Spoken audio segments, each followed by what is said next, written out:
समय में एक बार फिर से आ गया हूँ आप लोगों के बीच में एक नई कहानी लेकर, जिस कहानी का नाम है चोर।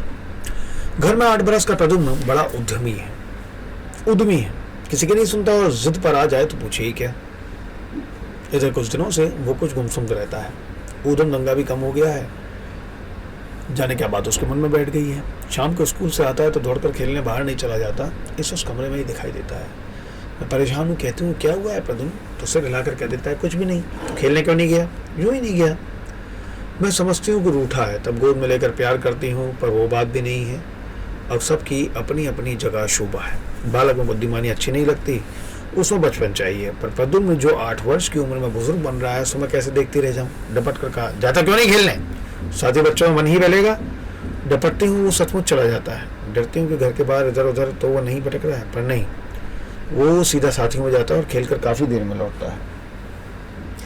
एक बार देखती हूँ, शाम को निपटकर हम 4 जनी बैठकर बात करती हैं तो वो भी पास बैठा हुआ दिखाई देता है। वो कुछ नहीं बोलता, चुपचाप सुनता रहता है, मुझसे सटकर भी नहीं बैठता और न कभी गोद में लेटने की ही चेष्टा करता है।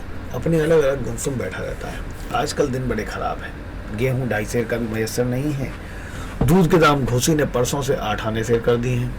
शाक भाजी के बारे में 6 आने से कम की बात ही नहीं कीजिए। लौकी और कद्दू दोनों उन्हें बिल्कुल पसंद नहीं, पर अब उन्हीं को हुक्म से वही बनाती हूँ क्योंकि वो 4 आने में जो आ जाते हैं। शहरियों की मुसीबत बहुत कुछ ना पूछो। मकान किराया है कि दम खुश्क करता है। 40 दे रही हूँ, पर मैं ही जानती हूँ कि कैसे गुजर होती है। मेहमान आए तो बैठाने को जगह नहीं। ये मुई लड़ाई जाने कब बंद होगी। आपस में हमारी ऐसी ही बातें हुआ करती हैं। सावित्री ने कहा, अरे जी तुमने सुना, कल हमारे पड़ोस में एक ताला टूट गया है। गिरजा बोली, ये ना होगा तो क्या होगा, कुछ नुकसान तो नहीं हुआ। सावित्री ने कहा, यही खैर हुई, चौकीदार की लाठी की ठक ठक सुनकर कहते हैं चोर भाग गया। सब्जमाला बोली, मैंने तो लोहे के किवाड़ लगाने को कह दिया है, देखो ना, उस रोज उनके यहाँ से कपड़ा जेवर चला गया और तो और बर्तन तक ले गए। ये समाचार पुराना पड़ गया था, पर आज इस मौके पर वो फिर से नया हो गया। दुलारी बोली, दूर क्यों जाओ, रात की बात मुमान जी से ही ना पूछो, रह रहकर कैसा खटका होता रहता है। सवेरे देखते हैं तो साफ निशान है कि किसी ने कुंडे पर हाथ आजमाया है। मुमानी इस मंडली में कुछ नहीं है, शायद वजह यह भी हो कि वो बड़ी अकेली मुसलमान है, लेकिन उनके कुंडे की बात आई तो उत्साह से उन्होंने पूरा बखान किया। नवाब साहब आए न थे, 2 का वक्त था। ARP के काम में उन्हें अक्सर देर हो जाती है। अब घर में हम सब जनी अकेली, मर्द कोई भी नहीं। बहन कुछ पूछो नहीं, खटखट सुन रही है, पर कुछ कर तो नहीं बनता। आप उसमें घुसफुस कर रह जाती हैं और सबके दुखी हो रही है। मैंने तो सवेरे ही कह दिया था कि या तो 9 बजे आ जाओ, नहीं तो मकान तब्दील करो। खोया जाने मैं तो 9 बजे कबाड़ बंद कर लिया करूंगी, मेरी बला से फिर वो कहीं रह जाए, सोए कहीं जाके अपने ARP में। खुदा कसम बहन देर तक छत पर से कई कदमों के चलने की हटाती रही। ये चोर। जैनमती बोली, क्यों बशीर मियाँ के घर में नहीं थे क्या? मुमानी जान ने कहा, उनकी भली चलाई, नई शादी हुई है तो उन्हें क्या होश है, दोनों को अपना कमरा है और बस, बाकी उनकी तरफ से सब कुछ क्यों न लौट जाए। अब सच तो ये है बहन के चोर का हौल मुझे भी था, इसी से बोल नहीं रही थी, चुप थी। रूपवती बोली, औरों की बात तो नहीं रहती, नीम पर चढ़कर इनके घर तो मैं कहो जब पहुंच जाऊं। सब जनी इस पर बहुत खुशी और कहने लगी, ये बात पते की है, मेरे मन में खुद उस कटे नीम की बात कई बार आई थी। सोचती थी कि म्यूनसिपैलिटी में लिखकर कटवा दूं, इस मरे पेड़ को भी यही होना था। मैंने जैनमती की तरफ देखकर कहा, जी बताओ क्या करूं, पेड़ है तो बड़े मौके कोई चढ़ा सकता है। हमारा दिलीप ही रोज यहाँ से सड़क पर उतर जाता है। कहती हूँ मानता ही नहीं। जीजी ने कहा, तो उनसे कहा। मैं बोली, इनसे जब कहा तो उन्होंने कौन सा काम करके रखा। बोले, नीम के पेड़ से उखड़ी हवा आती है। मैंने कहा, चोर जो आ सकता है। बोले, जरूर आ सकता है, इससे के बाहर खुले रखा करो, वक्त बेवक्त के लिए 2-4 रोटियां भी बचा रखा करो, अगर कोई आए तो उसे खाने को मिल जाए, चोर बेचारा भूखा होता है। तब से जीजी मैंने तो कान पकड़ा, जो कुछ कहो। शीरी की तो उल्टी लगाते हैं। जेठ जी से कहना वो कुछ इंतजाम कर दें तो मुझे कल पड़ जाए, हर घड़ी दिल दुख दुख करता रहता है। बात यहाँ कर रही हूँ और मन क्या बजा होगा। 9 बज गया।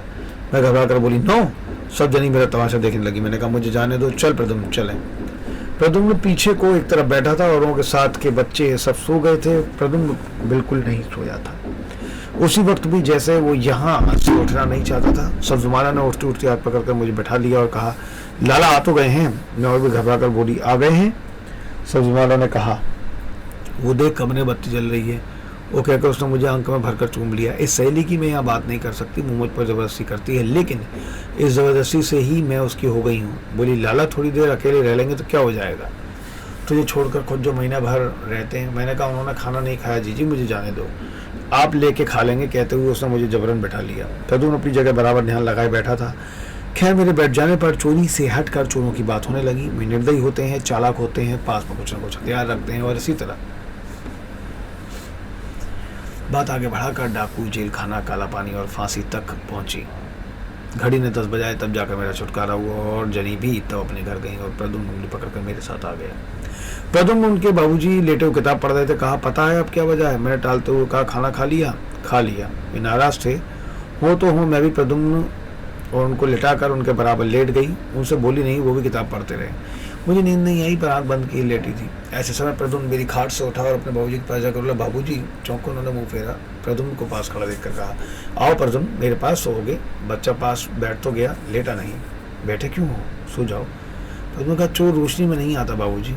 उसके बाबूजी ने कहा, नहीं, रोशनी में कोई चोर नहीं आता। तो भाई, चोर भला कोई होता भी है, सो जाओ। लेकिन प्रद्युम्न नहीं सोया। थोड़ी देर बाद उसने पूछा, अंधेरे में आता है? उसके बाबूजी ने कहा, क्या बकते हो, सो जाओ। और उसे ज़बरदस्ती लिटा दिया और अपनी किताब खोलकर पढ़ने लगे। थोड़ी देर बाद उन्होंने मुड़कर देखा कि प्रद्युम्न भी आँख फाड़े ऊपर देख रहा है, सोया नहीं है।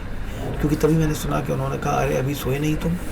कहकर उन्होंने किताब अलग रख दी और बटन दबा दिया। फिर प्रद्युम्न को छाती के पास खींचकर थपका थपका कर सुनाने लगे। ऐसा उन्हें थोड़ी देर में नींद आ गई। मैं नहीं सोई थी। इतने में देखती क्या हूँ कि अंधेरे में टटोर टटोर कर प्रद्युम्न मेरी खाट पर आ गया। मैंने उसे अपने बीच का फुसफुसा कर कहा, बेटे सो जाओ। मुझे आंख लगा कर सोने की चेष्टा करने लगा। मैं थोड़ी थोड़ी देर में उसके कपोट देखती थी, सो तो गया है ना। मैंने कहा, क्यों प्रद्युम्न, नींद नहीं आती, क्या बात है?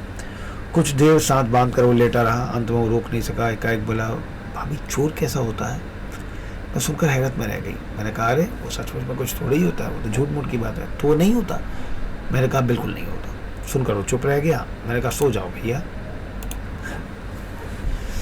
उसे जोर से कहा, होता है। मैं हंसकर बोली, तो बताओ कैसा होता है? मेरी किताब में राक्षस की तस्वीर है, वैसा होता है। 2 सींग, गधे से कान और लंबी जीभ।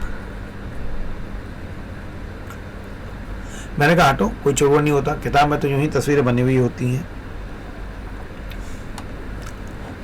लो सो जाओ, कहकर मैं उसे थपथपाने लगी। कुछ देर में वो सो गया। इस बात को 8-10 रोज हो गए। प्रद्युम्न की हालत पहले से ठीक है। मैंने उससे कह दिया है कि प्रद्युम्न के सामने चोर की बात बिल्कुल मुंह से ना निकालें। सब इस बात का ध्यान रखती हैं और मालूम होता है कि चोर प्रद्युम्न के सिर से भी उतर कर भाग भूग गया है। दिलीप, जो कि हमारा भतीजा है और हम लोगों के साथ ही रहता है, वो FA में पढ़ता है। कॉलेज 2 मील होगा और साइकिल से आता जाता है। प्रद्युम्न अपने कई साथियों के साथ स्कूल से लौटा था। आते ही बस्ता फेंक कर उनके साथ भाग जाना चाहता था। मैंने जैसे तैसे उसे रोका और फल मिठाई खिलाने लगी और कहा, सवेरे से गया तो जब भूख नहीं लगी थी तुझे? प्रद्युम्न, खाने को तो वो लगा पर मन उसका दोस्तों में था। इतने में आया दिलीप। बोला, चाची, एक चोर पकड़ा गया है। चोर बाहर गली में सिपाही उसे ले जा रहे थे। सच्ची चाची? मैंने अनायास कहा, कहाँ रे? दिलीप कॉपी किताब फेंकते हुए बोला, ये बाहर ही तो, गली के बाहर। तो चलो होगा, ले अरे, खाता क्यों नहीं? लेकिन प्रद्युम्न का मुंह रुक गया था। बर्फी का पहला टुकड़ा भी नीचे नहीं उतरा था। वो भूखा साथ सामने देखता रह गया था। ले, खाता क्यों नहीं? खाकर कहीं जाना।